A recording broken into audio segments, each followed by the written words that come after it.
Hola grupo, ¿cómo están? Espero que muy bien. Bueno, les he preparado una presentación de modo tal de poder repasar las clases 1 a 4 de una manera muy breve, muy precisa, muy concisa, pero que les permita orientarlos en la relectura de las clases y muy especialmente de la bibliografía. Así que espero que les sea útil y cualquier duda que quede, por supuesto voy a estar respondiendo por el foro habilitado para tal fin. Esta diapositiva, como verán, tiene la pregunta de la cual partimos en nuestra asignatura. ¿Qué es la lingüística?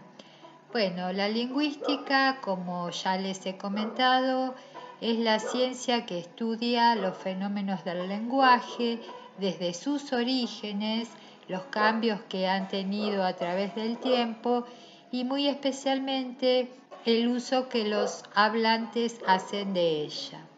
Por supuesto, se vale de propuestas teóricas, de métodos de análisis y de dominios de estudios que le son propios. Y como dice en la diapositiva, su objeto de estudio es el lenguaje humano. En esta otra diapositiva yo puse como los tópicos centrales que trabajamos en las primeras clases, que tiene que ver con esas categorías teóricas que nos llevan a cumplir el objetivo de poder acercarnos al conocimiento y a la comprensión de, por ejemplo, qué es el giro lingüístico, cómo se pasa de él al giro discursivo, hablar un poquito respecto de lo que es un discurso, qué es el análisis discursivo, cómo se construye un objeto de estudio. También ver algunas de las principales categorías analíticas con las que vamos a trabajar, presentarles nuevamente el corpus y por supuesto abordar el tema que nos convoca, que como ya todos saben es el caso de la niña M.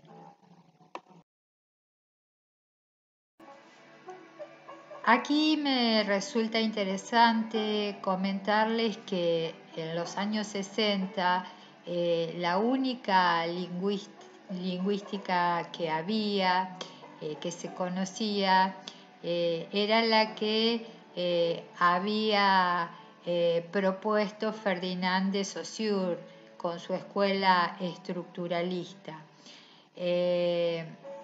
Entonces, era un momento en el que se hablaba del giro lingüístico, que estaba basado fundamentalmente en un sistema abstracto, que estudiaba oraciones aisladas o básicamente se sustentaba en la gramática del lenguaje.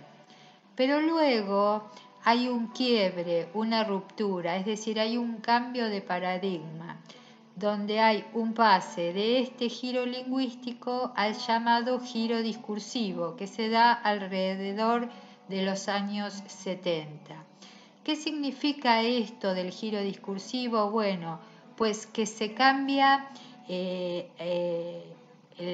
paradigma y se enfoca en el estudio de la lengua utilizado por los usuarios reales, en situaciones sociales totalmente reales y mediante formas reales de interacción. Aquí comienza el verdadero análisis del discurso, considerando que las oraciones no pueden aislarse de sus textos ni de sus contextos.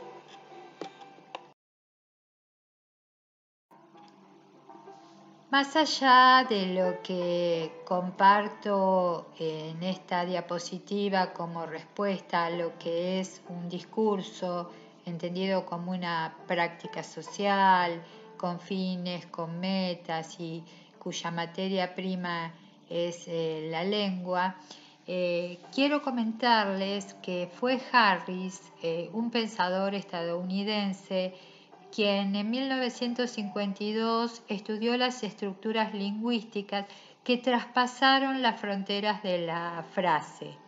Harris propone una teoría destinada al análisis de los encadenamientos de enunciados denominados por primera vez discursos. El discurso se relaciona con el hecho de que se parte de la vida social, es una forma de acción e interacción a partir de un uso lingüístico contextualizado. Es parte de la vida social y es una herramienta que crea vida social. Siempre debe ser considerado como un hecho histórico, es decir, como un hecho situado.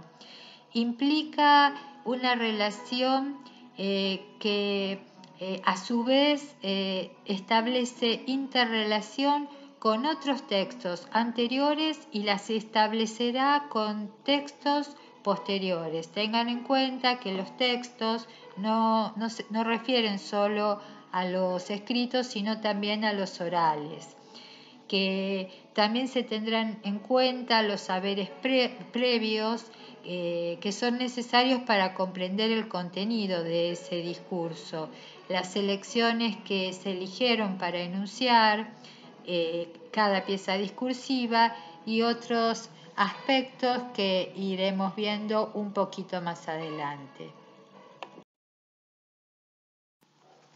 Como para complementar un poco la diapositiva anterior, les escribí otras características de los discursos. Por ejemplo, puse que están ligados a una visión del mundo, que tiene ese sujeto que produce determinado discurso, utilizando las llamadas estrategias discursivas que tienen que ver con el uso de determinadas palabras, con la selección de esos vocablos, con una intencionalidad, con una idea de jerarquizar las palabras, de dar visibilidad a algunos participantes dentro de ese discurso producido, o bien invisibilizar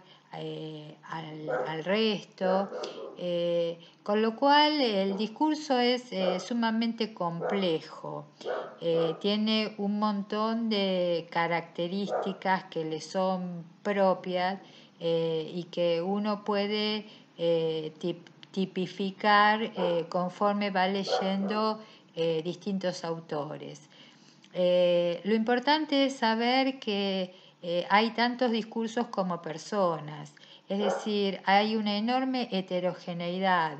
En cada esfera social se van produciendo al mismo tiempo distintos tipos de discursos, pero que sean complejos o que sean heterogéneos no implica que sean caóticos, porque a su vez están reglados, están contenidos por una propia normativa. Por supuesto que también tienen un contexto de producción que tiene que ver con un espacio y con un tiempo. Todos los discursos tienen un contexto en el que se producen. Luego pueden ser reproducidos o resignificados en otro contexto. Su estudio completo depende de un trabajo interdisciplinario. Por eso, en el capítulo 1 del libro de cátedra, que fue el primer texto que compartimos, se hace todo un desarrollo primero de los distintos paradigmas, de las teorías, de las escuelas, y hay un apartado que habla de la importancia del trabajo entre las distintas disciplinas que conforman las ciencias sociales. Por ejemplo, la antropología, la filosofía o la psicología misma. Cuando cada ciencia aporta desde su lugar, su mirada, su pensamiento y logra hacer un análisis de ese discurso, ese trabajo queda muy enriquecido y por supuesto completo. En nuestro caso vamos a hacer un trabajo de una simple aproximación al análisis de una serie de discursos que están dentro de un corpus de análisis delimitados por unidades de análisis y por supuesto con la sugerencia de seguir determinados pasos metodológicos que en breve les voy a comentar. Esta pregunta que plantea la diapositiva es muy importante porque necesitamos saber que el análisis discursivo, que nosotros llamamos AD, refiere al estudio del lenguaje en uso y sobre los efectos de los discursos que tienen en la esfera social. Es una herramienta teórico-metodológica y leer discursos es útil para poder leer la realidad social. Esto está muy bien explicado en el texto de Pedro Santander, donde dice que hay expresiones ideológicas y que es interesante ver quiénes son los participantes de ese discurso, a quienes se les da voz, a quienes no se las da, un poco lo que les referenciaba unas diapositivas atrás. Esta cuestión de dar visibilidad o invisibilidad a los participantes de un evento discursivo, de lo cual es responsable el locutor, que es el que pronuncia el discurso, jerarquizándolo, y ese locutor va dejando huellas, va dejando pistas, que es lo que debe rastrear el analista del discurso. De algún modo esa es su tarea, tratar de interpretar la realidad a través de lo que ese locutor dice en su discurso. ¿Qué implica concretamente el análisis discursivo? Bueno, se interesa por el uso de la lengua, por usuarios concretos de esa lengua en situaciones sociales concretas, y ese es el enorme ámbito del discurso. A muchos niveles se hace esta referencia respecto de las estructuras sociales, desde la interacción cotidiana hasta estructuras de grupos o de organizaciones que son condiciones para el uso del lenguaje, para su producción, para su comprensión y obviamente para su construcción discursiva. Pedro Santander nos explica por qué analizar un discurso. Este lingüista de nacionalidad chilena nos da un ejemplo concreto, específico, que ya lo hemos conversado en la clase sincrónica. No sé si recordarán el caso de los mapuches y de todos los participantes del evento discursivo que quedaron afuera. Y el comparativo que yo les hice con los docentes como para aplicarlo a otro ejemplo. Lo importante es que la utilidad de poder leer, analizar o interpretar estos discursos nos lleva a poder leer una realidad social. Y esto tiene que ver justamente con lo que les dije hace un rato del giro discursivo, de este viraje que se da a estudiar los discursos propiamente dicho. En el último parrafito de esta diapositiva les escribí: es la teoría y no la técnica la que nos permite observar científicamente los discursos, porque digamos no hay una sola manera de hacer análisis discursivo, no hay un manual que dé un paso a paso de cómo hacerlo. Hay distintas formas de abordaje y por supuesto si están científicamente realizadas y siguiendo todo lo que amerita como un analista debe proceder, será de total utilidad.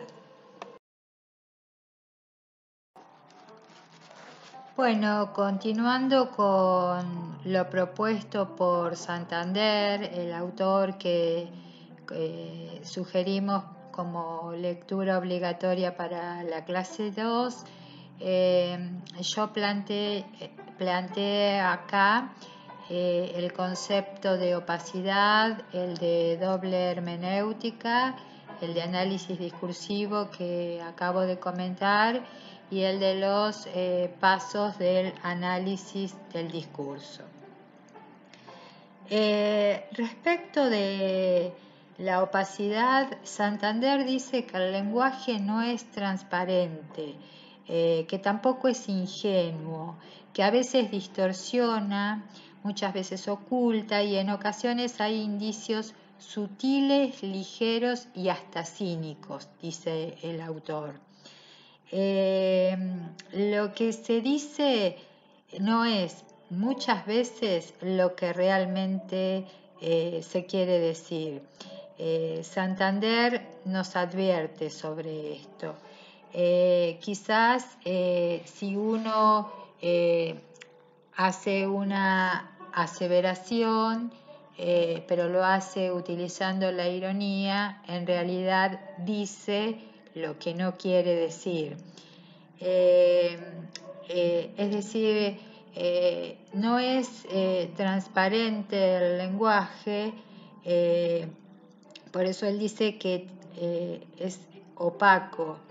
El contenido de ciertas circunstancias puede resultar engañosa, poco fiable y ocultarnos una parte. El análisis del discurso va más allá de lo textual porque tiene un carácter inferencial. Recuerden esto, carácter inferencial.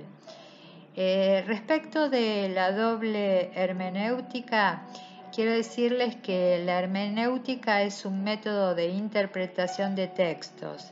Santander explica que no basta con lo que se dice porque las palabras significan mucho más de lo que dicen.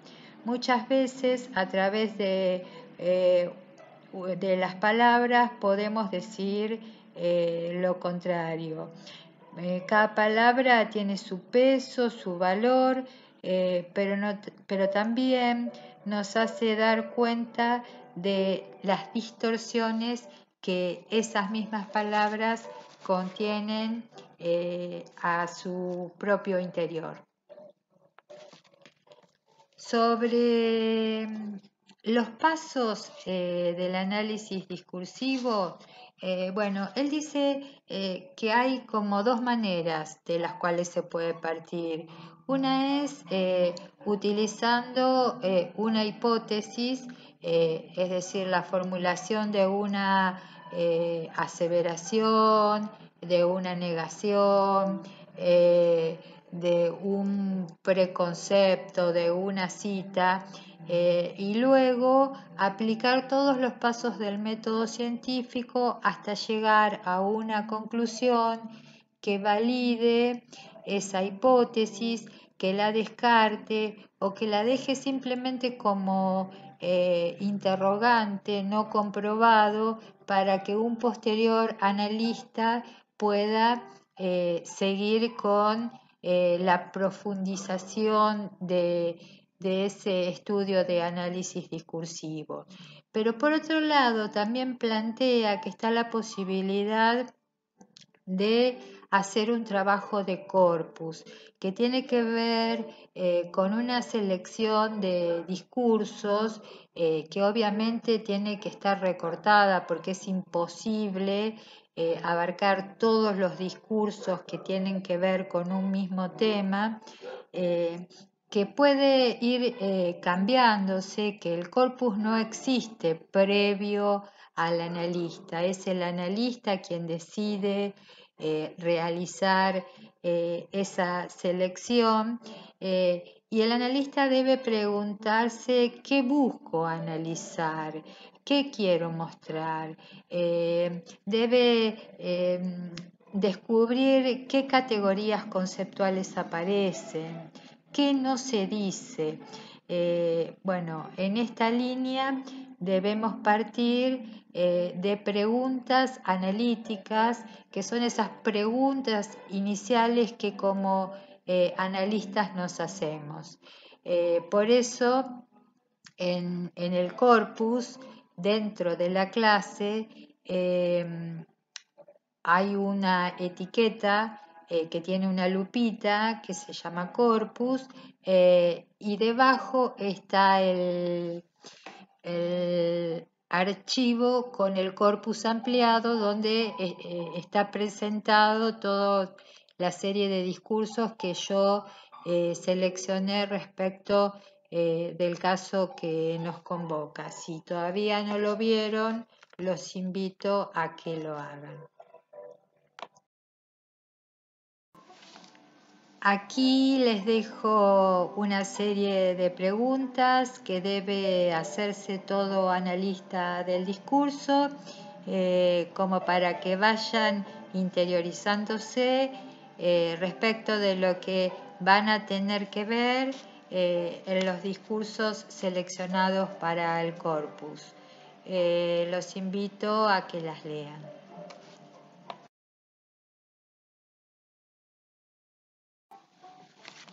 Reiterando una vez más, bueno, cómo trabajamos en esta comisión. Trabajamos a partir de un corpus que tiene un universo de análisis de distintos discursos de la información que constituyen unidades de observación, es decir, cada discurso de cada medio presentado representará para nosotros una unidad de observación. Y esto conlleva a la lectura y al análisis, a la interpretación de cada noticia presentada por cada medio. Por eso, insisto, es muy importante que lean el corpus ampliado que les presenté. Bueno, dentro del corpus ampliado, primero hay una definición de lo que es el corpus, de lo que implica, de lo que abarca. Luego vienen las preguntas analíticas iniciales, que son estas que a continuación les voy a leer. Y finalmente vienen las piezas discursivas. Las preguntas analíticas iniciales de las cuales partiremos para realizar nuestro análisis son dos. La primera dice: ¿Cómo se construyó discursivamente el caso M en el discurso de la información o discurso mediático, entendido como violencia social a partir del caso de la desaparición de la niña? Y la segunda dice, ¿cuáles fueron las estrategias discursivas desplegadas en el discurso de la información o discurso mediático para enunciar sobre este tema? Bueno, estas dos preguntas tienen que estar respondidas a la hora de entregar el trabajo final. Así que por favor no las pierdan de vista. Siempre vuelvan a revisar qué es lo que tienen que ver en principio, más la sumatoria de el resto de las categorías que vamos a ir agregando clase a clase.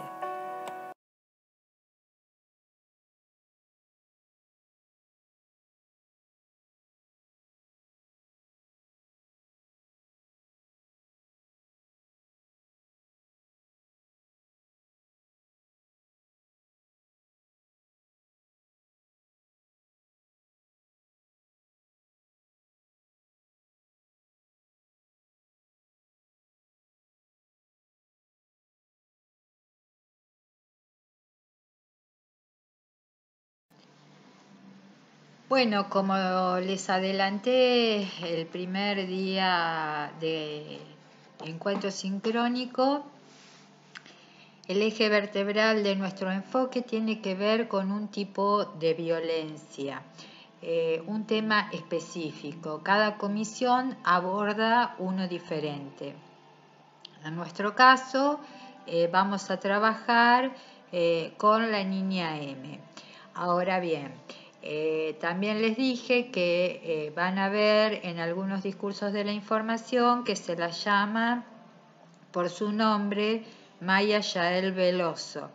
Esto era en la instancia de desaparición de la nena. Una vez que la nena aparece, se desactiva lo que se denomina alerta Sofía, entonces ya no se puede mostrar el rostro de la niña ni dar sus datos personales. Ahora bien, llamémoslo la niña M. ¿Cuál es la problemática social que aparece o se vislumbra o se interpreta que los medios construyen respecto de este caso? Hay una psicóloga egresada de la Universidad Nacional de La Plata y doctorada en la UBA que se llama Ana María Fernández, que distingue dos categorías que me parecen muy interesantes de resaltar. Por un lado, la de vulnerabilidad, que la define como una zona de un espacio social de inestabilidad entre la integración y la exclusión, lo que alimenta la marginalidad. Y por otro lado, habla de, y diferencia de vulnerabilidad, de vulnerabilización. Ana María Fernández dice que es un conjunto heterogéneo de elementos materiales y simbólicos que operan con poder sobre la vida de las personas, sus cuerpos, sus emociones, sus voluntades. Esto produce distintas oportunidades, desnutrición, desempleo, etc. Esto, dice Fernández, configura procesos de destitución subjetiva, sentimientos de apatía, culpa, paralización de la capacidad de iniciativa y el empobrecimiento de la imaginación afectada. Esto por un lado, estas dos categorías. Vemos la violencia a través de la vulnerabilidad, la vemos a través de la vulnerabilización, la vemos a través de la situación de calle en la que permanecía la niña, la vemos a través de una infancia que no condice con el juego, con el asistir a la escuela. La vemos a través de una problemática vivenciada con su madre o con su abuela. ¿Qué es lo que pasa con este caso? ¿Qué dicen los medios de este caso? ¿Cómo lo dicen? ¿Cómo lo construyen? Recuerden que los medios no reflejan realidades, sino que la construyen. Bueno, la invitación es a leer esos discursos de la información para descubrir qué tipo de violencia presenta cada medio.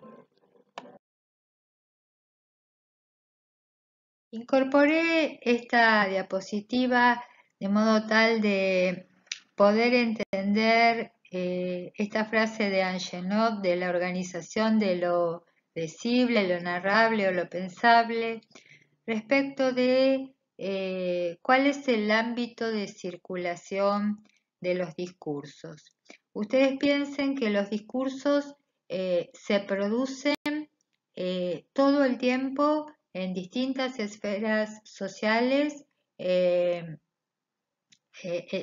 distintos lugares a la misma vez y que empiezan a circular, se empiezan a reproducir y se chocan o anudan unos con otros. Digamos, yo me apropiaré de los discursos que a mí me sirvan para cumplir con las metas, los propósitos o los fines de mi propio discurso. Pero volviendo a Bakhtin, él decía que ninguno va al diccionario a buscar una palabra y otra para armar un enunciado, sino que nos valemos de enunciados previos, nos apropiamos de esos enunciados y los reformulamos, los resignificamos según nuestras propias intenciones. Y claramente los medios de comunicación siempre tienen una intencionalidad.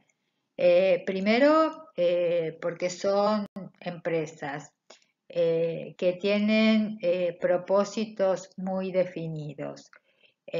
Como ustedes ven en el esquema, a la izquierda están unas fotos de diarios que están dirigidas a un grupo de lectores y en esa circulación donde se da la información se construye la agenda mediática porque no es que, por ejemplo, un gobernante propone un tema, entonces todos los periodistas salen corriendo a ver qué pueden sacar de ese tema. La agenda mediática se construye exactamente al revés. Son los medios los que instalan la agenda de los gobiernos. ¿Con esto qué quiero decir? Que si los medios empiezan a tematizar, a reiterar, a replicar, a reproducir determinada cuestión,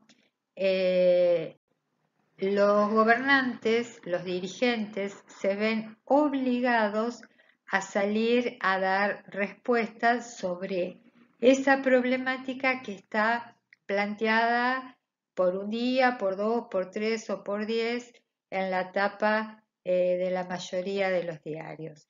Entonces, los medios no son ingenuos, siempre tienen sus intereses y es importante tener en cuenta esto porque el funcionamiento no es transparente en todo discurso de la información, como decía Santander, hay opacidad o para usar otro término empleado por Patrick Charodot, En todo caso, si van a reflejar una realidad, esa realidad está distorsionada, porque lo cierto es que los medios no reflejan realidades, los medios construyen realidades. Bueno, el tema de los géneros discursivos lo vemos a través de Mikhail Bakhtin, quien ha hecho una suerte de división como para que nosotros podamos estudiarlos y comprenderlos. Habitualmente nosotros, por más que no hayamos leído nada sobre Bakhtin o sobre géneros discursivos, prontamente podemos darnos cuenta a qué género otra persona nos refiere. Por ejemplo, si yo digo, había una vez, claramente ustedes se van a dar cuenta que a continuación yo voy a contar un cuento. Entonces, ¿qué hizo Bakhtin? Él los clasificó dando ciertas pautas, los tipificó como para que haya un reconocimiento, un reconocimiento sistemático, ordenado.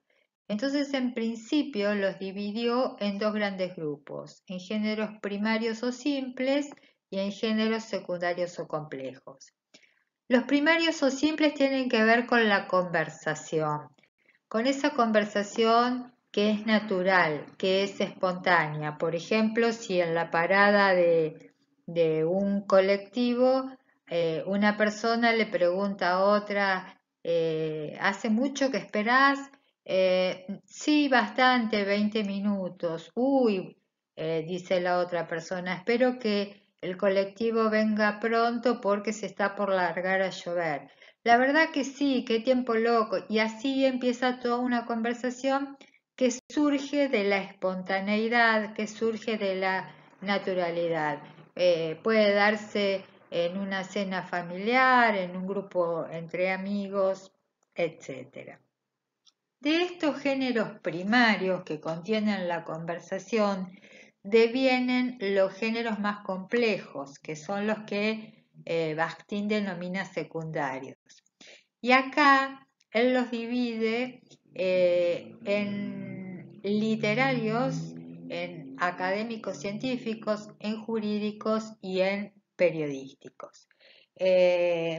Si yo voy a contar un cuento, se corresponderá al género secundario literario.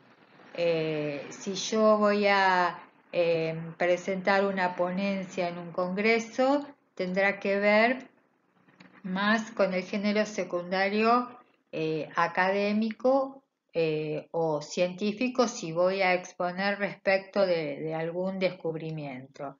Los textos que tienen que ver con las leyes son secundarios jurídicos y lo que nosotros ponemos en estudio hoy tiene que ver con géneros discursivos secundarios periodísticos.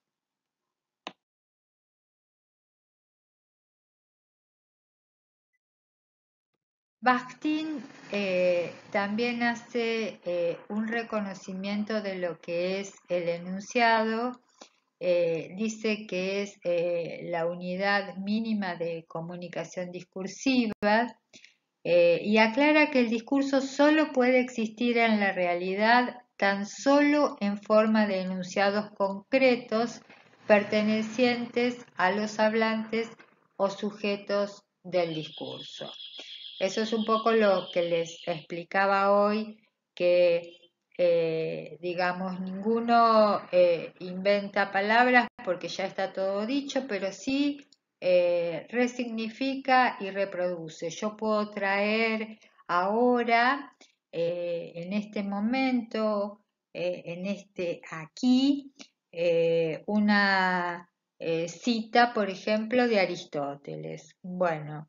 Esa cita fue enunciada en la antigüedad. Sin embargo, yo la traigo ahora, muchos siglos después, ¿para qué? Para hacer un comparativo, para armar mi propia pieza discursiva, para compartirla con ustedes y para resignificar aquello que Aristóteles dijo alguna vez. Por último, comparto esta imagen con la pregunta de qué es la enunciación. Tiene que ver con el texto de Émile Benveniste, un teórico francés. Ubiqué arriba a la izquierda de la diapositiva un montón de palabras que llamé repertorio de palabras. En el medio está representado un sujeto social y a la derecha una masa de personas. Lo que dice Émile Benveniste respecto de su teoría de la enunciación es que las palabras o la lengua no es nada más que lengua o palabras hasta que un sujeto que él denomina enunciador se apropia de esas palabras para sí en un mecanismo que es cuasi invisible, que subyace a lo que nosotros podemos percibir visualmente, se apropia de ese mecanismo y provoca un enunciado que es la unidad básica del discurso.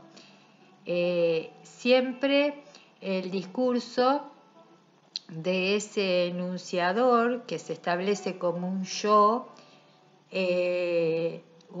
lingüístico, ¿no? Está dirigido a un otro, que puede ser una persona o muchas. Esos otros se denominan enunciatarios. Entonces, la enunciación sería el proceso por el cual un enunciador se apropia de la lengua para sí en un mecanismo que es totalmente individual, pronuncia un enunciado dirigido a un enunciatario. También al enunciador lo podemos llamar locutor y a quien dirige el enunciado al locutario. Y para concluir, puse con rojo como para resaltar que la importancia de la teoría de la enunciación para el análisis discursivo radica en que nos permite encontrar dentro del discurso signos específicos que señalan la actitud del locutor frente a la situación en la que se produce el discurso. Bueno, la seguimos la próxima. Cualquier duda que haya quedado respecto de mis audios, me lo comentan por el foro de consultas del aula que con mucho gusto les contestaré. Hasta la próxima.